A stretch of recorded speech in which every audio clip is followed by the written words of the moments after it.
Let us listen to Kimani Inchungwa exposing why they're going to impeach Gachagua today. God willing, I want to believe, since we have the numbers to impeach regarding Gachagua, he will have his day in the Senate, in the trial chamber.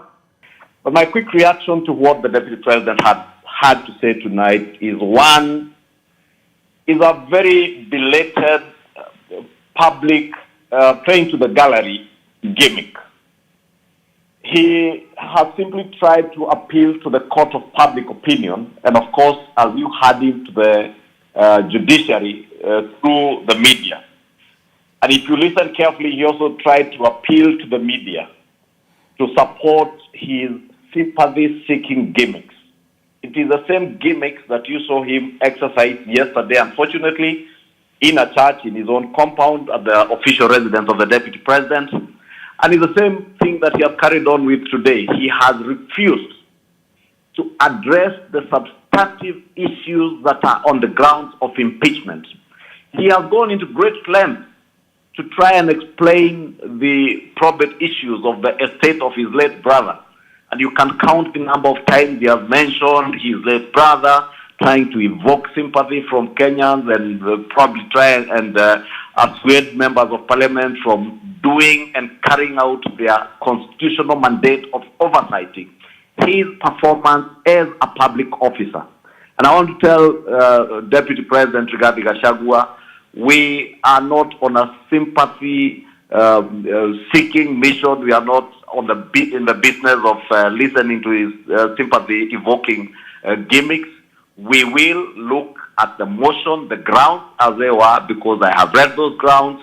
They are credible grounds that we will be able to articulate on the floor of the House tomorrow. As I said, I don't want to really dwell onto the merits and demerits of that.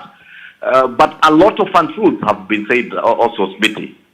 And that is the reason why Rigathi Gachagua tries to tap onto the media and tell the media, praise the media from one end of the mouth, but also have his staffer quickly run to him and tell him, I have been advised that you do not answer any more questions. This tells you and shows a man who is lying to Kenyans on national TV, but does not want to be held to account, not by members of the parliament who are constitutionally mandated to oversight and hold him to account, not by the members of the Fourth Estate that he claims he has a lot of respect for. If Rigathi Gachagua had any respect for anybody to hold him to account, he would at least have allowed members of the Fourth Estate to question him. You cannot speak to the nation for 2 hours and then tell them they cannot question you. I believe the journalists who are seated there also had questions lingering in their minds because they could read through the lines. And let me say, when the mover of the motion articulates its points on the floor of the House, Kenyans will be able to see where the truth lies. It is for the first time I hear that our sons who are in their 30s and probably less than 30, who have never borrowed a loan of even 600,000 shillings, all of a sudden, because you're a son of a deputy president, you can access loans of up to 600 million shillings in 2 years, Smithy. But let's get to that when we get to the floor of the House. The trial chamber is in the Senate. The mover of the motion and his supporting counsel will be able to show Kenyans the kind of person that they are dealing with as their deputy president. And the more reason that all Kenyans must rally behind members of parliament to do their work in oversighting the executive, including Rigathi Gachagua and the president, the executive, and everybody else, Smithy. Therefore, let me say, we have our day tomorrow. He has had his 2 hours of live. We will have our day tomorrow, the whole day. And he will also have his 2 hours at the appointed time that he has already been communicated to him. We will accord him the dignity, the silence he requires to address issues, not to come and play to the gallery. And let me tell him early enough, Parliament is not where to come and evoke sympathy.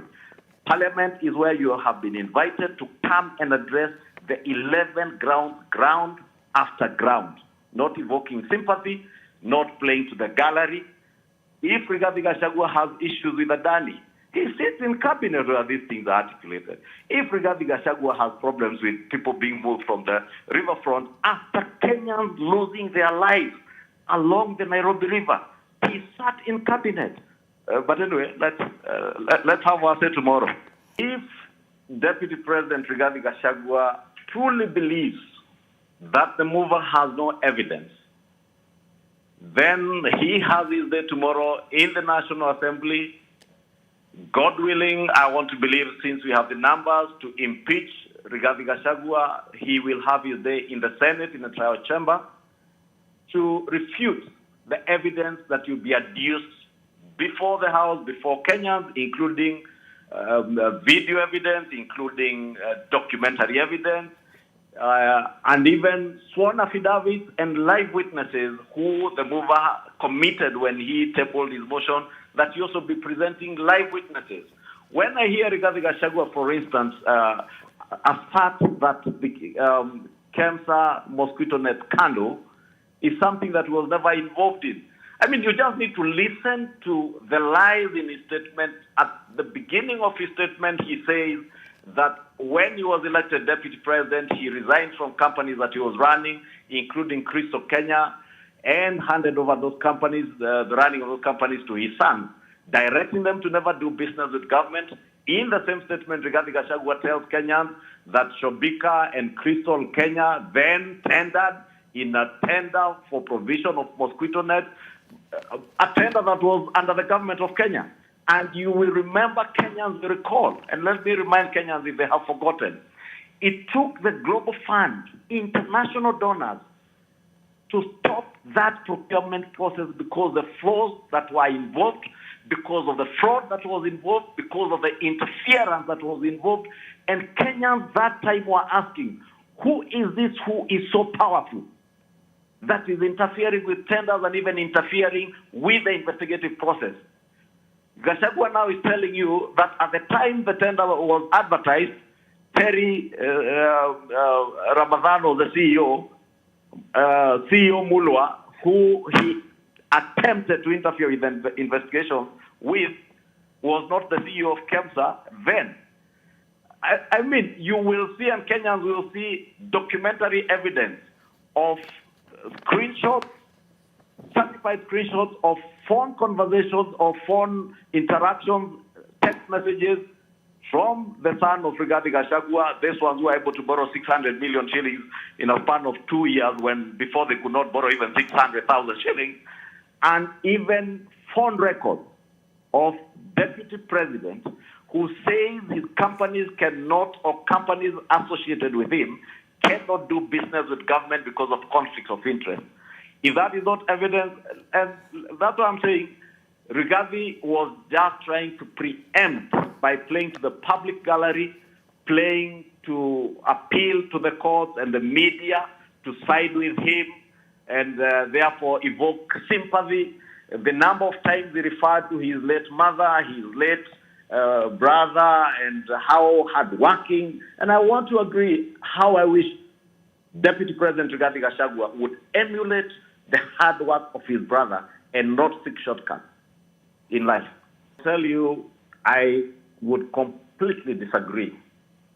I am the leader of majority, and when the Honorable Mutuse Ekomas approached me to append my signature to the motion, I read the motion myself and I appended my signature after reading that motion. Members of Parliament do not need the permission of President William Ruto or indeed anybody in the executive to impeach anybody. Members of Parliament simply exercise their oversight mandate in accordance with the Constitution. It is Deputy President Rigathi Gachagua who has been appealing to the President, including what he tried to do in church yesterday, belatedly so, to stop a constitutional process spelled out under Articles 145 to 151 of our Constitution. Therefore, we do not need the permission, we do not need the concurrence of President William Ruto. President William Ruto has not appended his signature to either the impeachment motion nor shall we require him to assent to the motion after it is passed in the House. It is not a bill. I know Deputy President Rigathi Gachagua was only in the House for 4 years.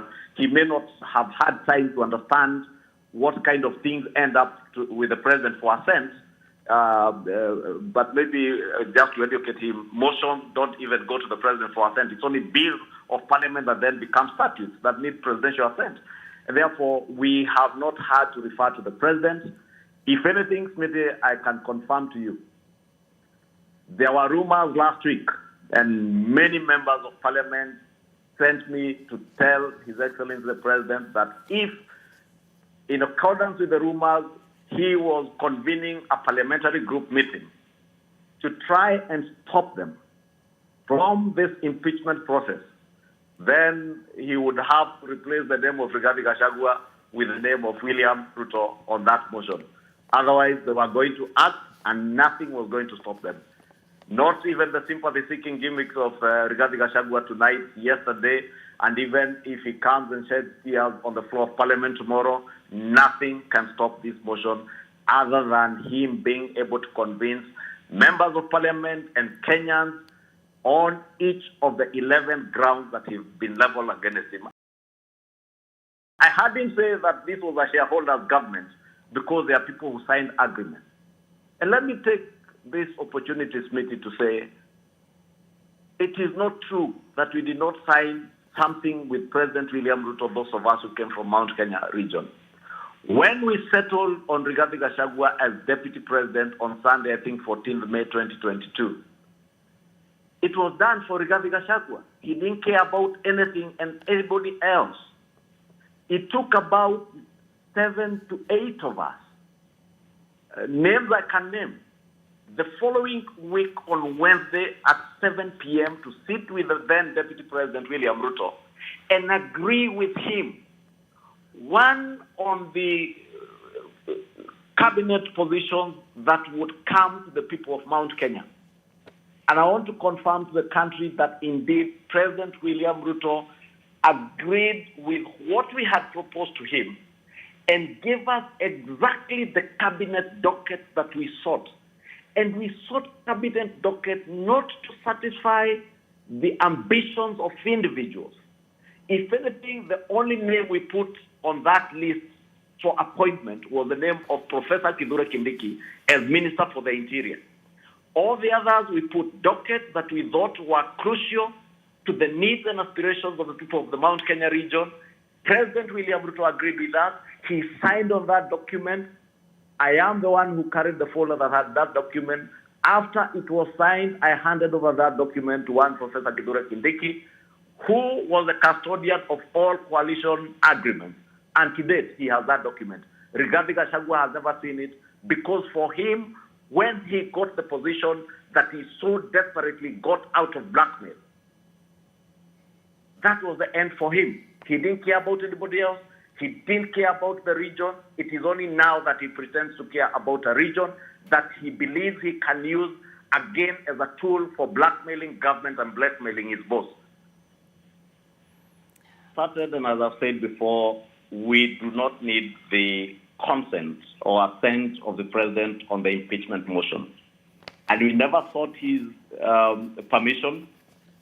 We have not discussed with the president on whether we should go on. And I told you when there were rumors last week that he may call for a parliamentary group meeting. A number of the members of the National Assembly, at least on the Kenya Kwanza coalition side, and quite a number from the opposition, did indicate to me, please tell the president not to attempt to interfere with the workings of parliament, and we will do our work in accordance with the provisions of our constitution and oversight his government, including his deputy president, and even him, we will oversight him. To Smithy, moving on to your second question, I do not see the possibility of this impeachment motion not sailing through. The grounds are solid. The evidence is solid. The deputy president is just trying to evoke sympathy. We will not vote on emotions. We will not vote on sympathy. We will not vote on other considerations as you would have imagined on ethnic grounds or regionalism or sectarian interest. I have had today a number of members of a few, the less than 30 members of parliament who are in his support, have been all over today enticing members with promises that members have said this is bigger than promises, this is bigger than the enticement.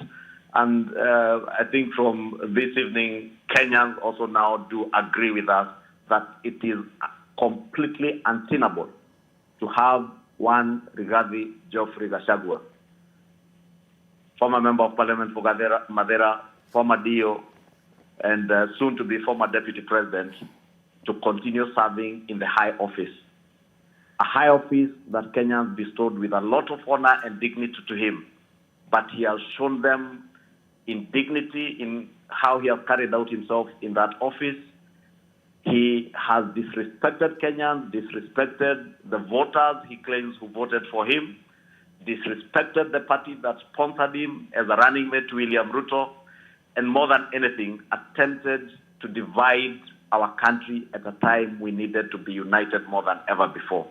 I do not contemplate, I do not see the possibility of Rigathi Gachagua getting away with the crimes that he has committed, both under national and international law, the contraventions of the Constitution, gross violation of the Constitution that he has engaged in. And in due time, Smithy, is only tomorrow, members of parliament will take their votes. After listening to him, as I said, we will accord him the right to be heard. He does know, like everybody else knows, the Constitution does not have that particular provision that we ought to have given him the right to be heard, but we said in line with our own standing orders, we will accord him the right to be heard. We did engage in very extensive public participation. I've had the unfortunate and reckless statements he has said on national TV about how symbolic the public participation was. But he knows, just like he tried to mobilize Kenyans on the 25th of June to cause violence in the country, he attempted the same sort of mobilization last Friday with the extension that was there on Saturday. You saw there was absolutely no mobilization because it came as a surprise to them. He wasn't prepared for the mobilization. And we have indication, I must say this, that a number of elements around him have attempted to incite Kenyans to do things that are not in the best interest of our peace and tranquility tomorrow. I want to beseech him, just like we have accorded him respectfully time to come and be heard. Let him take his time during the day. Let him listen to the grounds. Let him listen to the contributions, and he will have his time to be listened to and to address all the issues that will have been raised on the floor of Parliament tomorrow. From that information, it is clear members of parliament will impeach Gachagua today, the deputy president. Number two, it is clear after that process, if Rigathi Gachagua will not get justice in Senate, he will proceed to a court of law. Then number three, Kenyans will now see big drama. Rigathi Gachagua will battle in a court of law. Number two, he will be frustrated in this government. And that one, I can confidently say without a fear of contradiction or without fear of any doubt, he will be mistreated. Thank you so much for watching. I will see you in the next video.